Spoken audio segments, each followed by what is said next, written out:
বিশ্বনবী একবার রাত্রিবেলা সাহাবাদেরকে বললেন, তোমাদের মধ্যে কে আছো রাতের বেলা 1000 কোরআনের আয়াত করে বিছানায় ঘুমোতে যাবা? হাত তোলো। কেউ হাত তোলে না। ওমি 1000 আয়াত কি বাড়ির কাছের কথা? কথা বলেন।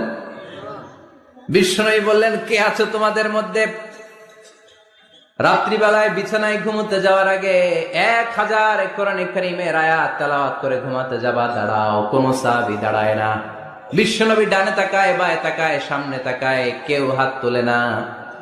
বিশ্বনবী বললেন, ও সাহাবারা, এবার বলো তোমাদের মধ্যে কে কে আছো সূরাতুত তাকাসুর পরে রাত্রে বিছানায় ঘুমোতে যেতে পারবা? এবার সব হাত উঠে গেছে।